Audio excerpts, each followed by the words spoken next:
Hey, what's going on YouTube? Welcome back to another video. So I realized I have not done an update video on my career change in a while, at least for those of you that are interested. So I figured we'd do that today, and what better way than to do it in the plane.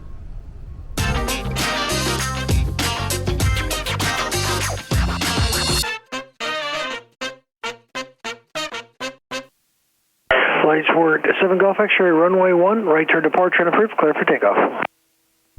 Runway 1, clear for takeoff, 87 Golf X-ray. Cessna 376, runway 1, power clear coming touch in. and go. 376, clear for touch and go. Alright, runway heading matches heading. Engine instruments in the green. Airspeed alive.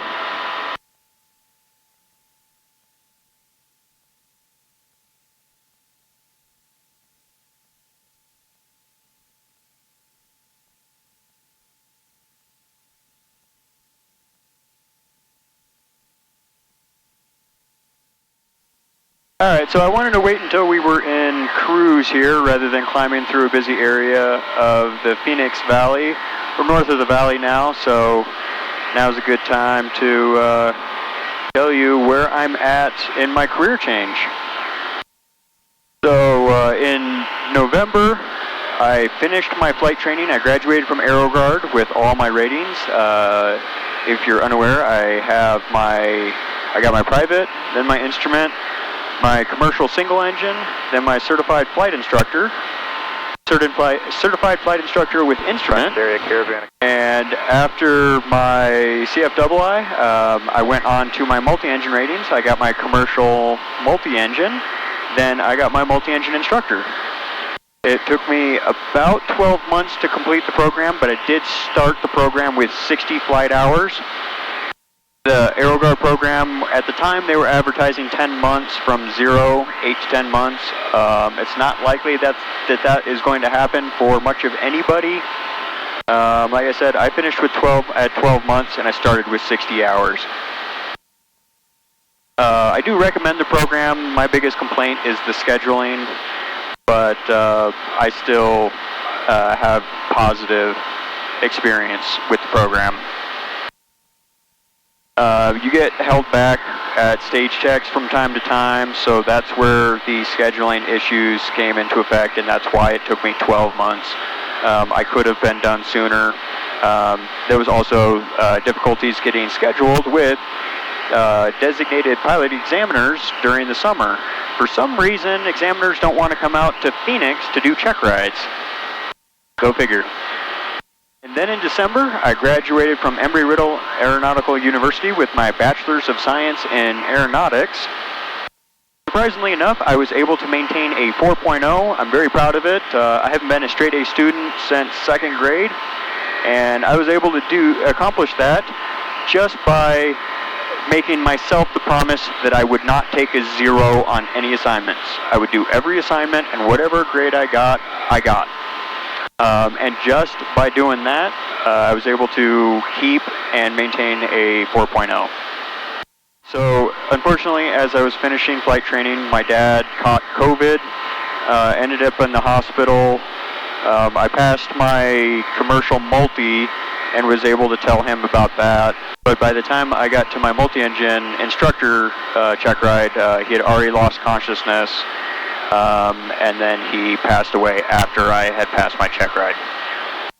And he also passed away before I graduated from Embry-Riddle. So after finishing my flight training and graduating from Embry-Riddle with my bachelor's, I started looking for a job. That was difficult because I was applying and interviewing around the time that my dad died, so that made it hard to focus. I ended up taking a job at Fly Eagle Sport at Glendale. The owner there was willing to work with me. He was willing to take me in with no dual given, and he was really supportive when I lost my dad, because he was going through the same exact thing. He just lost his dad a month before me. Same instance, caught COVID, went into the hospital, didn't really expect anything, like, thought he'd be fine because he was healthy. Same thing with my dad, and they both ended up passing away. So he gave me time and he gave me space, which was I was really grateful for that. Instead of saying, okay, if we don't hear back from you, we're just going to move on to the next person. He would reach out to me and just check to see that I was okay. And then he's like, no hurry, take your time, we'll be okay. And so that really sold me on working at Fly Eagle Sport at the time. AeroGuard has a program to where the graduates come back and instruct, but at the time they were expecting to be about 8 months out from bringing students back. So for the last few months I've been instructing in a light sport, Remos GX. That's what we're flying today. My girlfriend and I are flying up to Sedona to have breakfast. We wanted to take this opportunity to do this now because I actually got my start date from AeroGuard, and I'll be starting there in a couple of weeks. And the reason I am going to AeroGuard instead of just staying where I'm at is because I am on the career path to get to the major airlines. My goal is hopefully to get to FedEx someday because cargo doesn't complain. But my path is still pretty flexible right now. I'm not dead set on one path or the other. But I think instructing at AeroGuard is going to be helpful and get me more towards the career path because I'm going to get a more variety of students. At Fly Eagle Sport, I only have private students and I have sport pilot. So at AeroGuard, I will have more career-oriented people, more career-oriented students that are going to be working all the way towards professional pilot. So I'll get more commercial students, I'll get more instrument students. So I also think that I'll be able to build flight time a little bit faster and have a little bit more consistency. The downside is I'm going to lose control over my schedule. At Fly Eagle Sport, it's really flexible. If I needed a day off, I just block myself off. So it's going to be, there's some ups and some downs. So I really appreciate Tyler for giving me the opportunity and taking me in when I didn't have any experience instructing. And hopefully I won't burn any bridges so that if something doesn't work out at AeroGuard that I will be able to jump back over.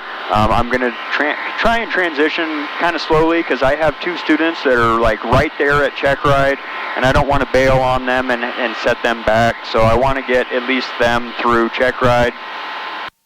So also at Fly Eagle Sport, a lot of these students have full-time jobs. So they're not flying all the time, whereas at AeroGuard, it is their full-time job.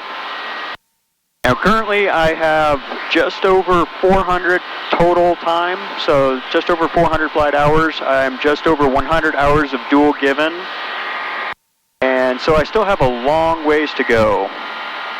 If you're unaware, just to get to the regionals, to get a airline transport pilot's license, you have to have 1,500 hours. I also wanted to take the opportunity to show my appreciation to those of you that have helped me out.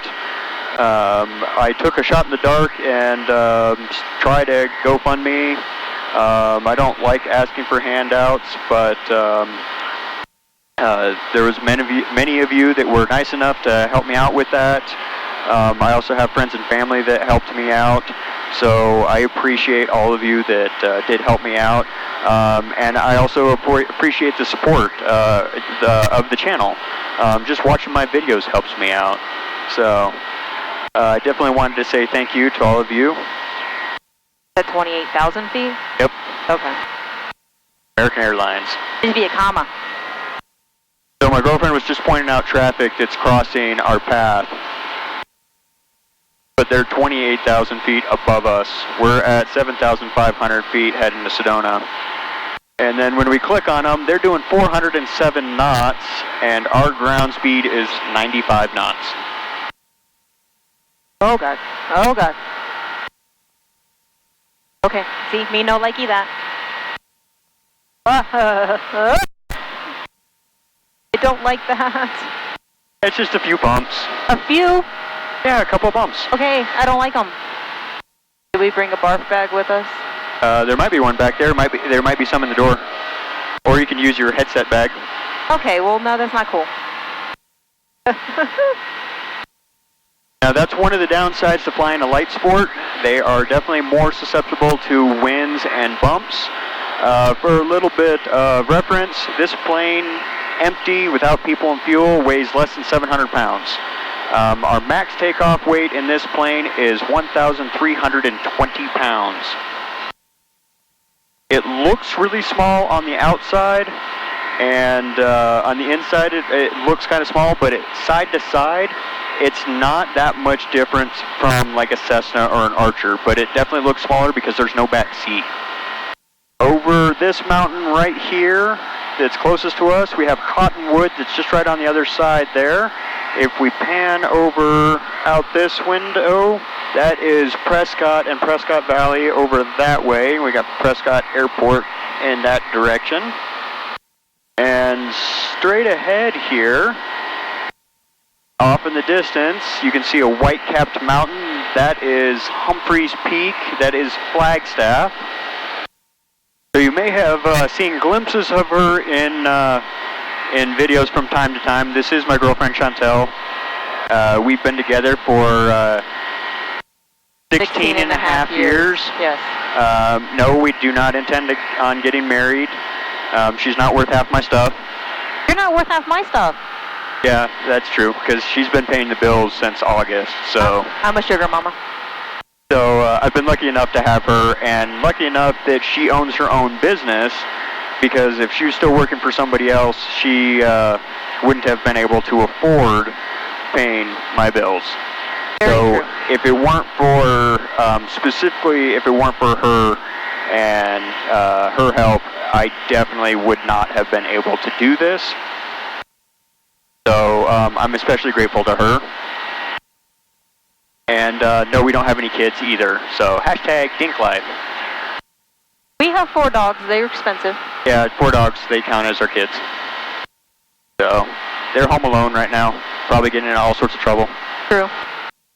I also wanted to tell you a little bit about Fly Eagle Sport at Glendale. If you are looking for a private pilot's license or you're looking for a sport pilot, we're one of the few schools that offer sport pilot programs. They also offer all-inclusives, so you pay a flat fee. I believe at the time of this video, it's like $9,500 for a sport pilot, and $13,500 for a private pilot. That's an all-inclusive. I'll leave a link in the description if you want to go and check them out and see what they offer. The Remos is a lot of fun to fly. We do have glass cockpit. They have Dynons. And you can get all your ratings. You can get your private. You can get your instrument. You can get your commercial. They are approved for instrument training. You can fly on instrument flight plans, but they are not approved to fly in instrument conditions. Sedona Airport. Automated weather observation 1703. Zulu weather. Wind 180 at 3. Visibility 10. Clear below 12,000. Temperature 16 Celsius. Dew point 2. Altimeter 3000. Remarks. Density altitude 6,000. Welcome to Sedona Airport. Standard left-hand traffic only. Runway 03, Coleman landing. 21 preferred takeoff. Pilot's discretion. Pappy's on 21, unusable beyond 2 nautical miles. NetJets, welcome to Sedona. You can meet me at Alpha 6. I'll assist you with parking. All right, Alpha 6, we got it. 802, Quebec 0.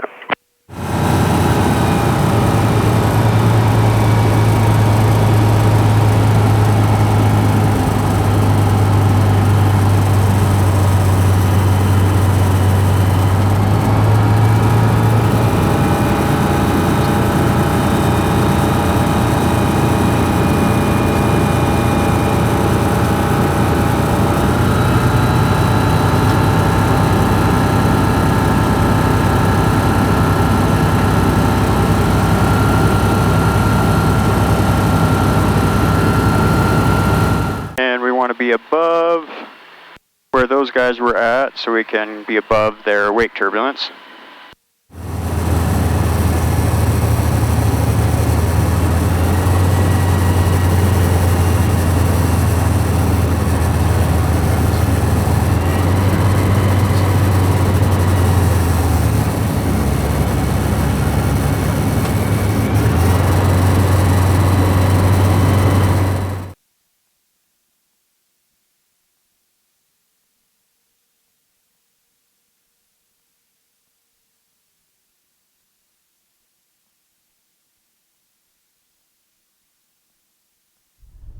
So I thought that this would be a good place to wrap up the video, and we'll end this here. And I want to say thank you again to friends, family, and do-it-yourselfers, all of you that have supported me through this career change. I still got a tough road ahead of me with instructing and then building my way to the airline, so it's still going to be a rough few years, but we'll get there. So we will catch you guys on the next one. See ya.